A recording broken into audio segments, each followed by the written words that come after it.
And the next thing I know, this SAS officer has picked up a chopper from the wood where he keeps his firewood and puts it across my head as though he's going to split my scalp.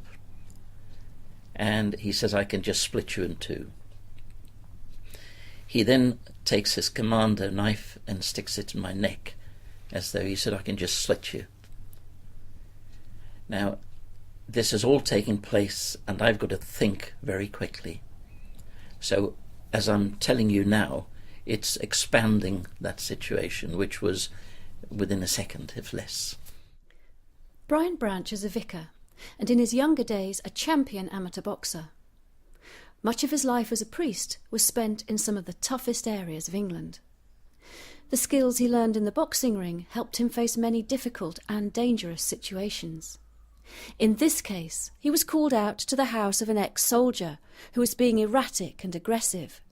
He had to use the boxing skills of overcoming fear and quick thinking to gain control. He's an ex-SAS officer, so he's been in some really good, tough situations.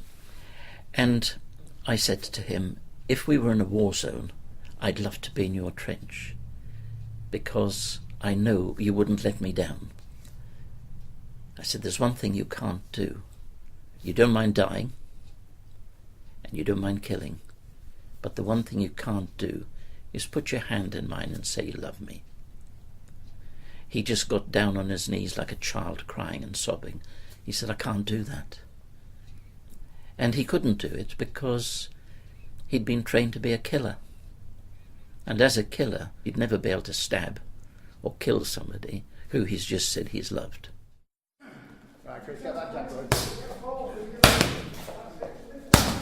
2, 3. Eddie Copeland is a boxing coach and knows only too well the power of fear. One thing you do conquer is your fear. Because believe you me, I was as nervous in my last fight as I was in my first fight. I always remember Custamato, Tyson's trainer, talking about, fear is like fire. If you use it, it can heat your home, it can cook for you, it's got a number of useful purposes. But if you let it get out of control, it'll burn your house down, it will consume you. So it's all about controlling the fear.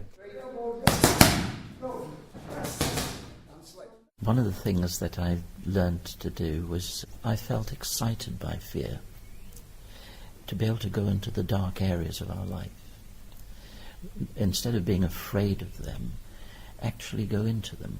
Like a child, when you think the bogeyman's in your room and you cover your head with a blanket. Well, if we do that, we remain afraid. But if we can take the blanket off our head and turn the light on, you realize there's nobody there.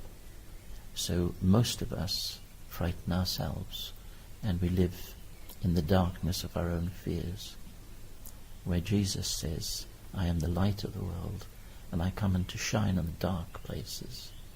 And if we can trust that, those dark places become places of hope and energy.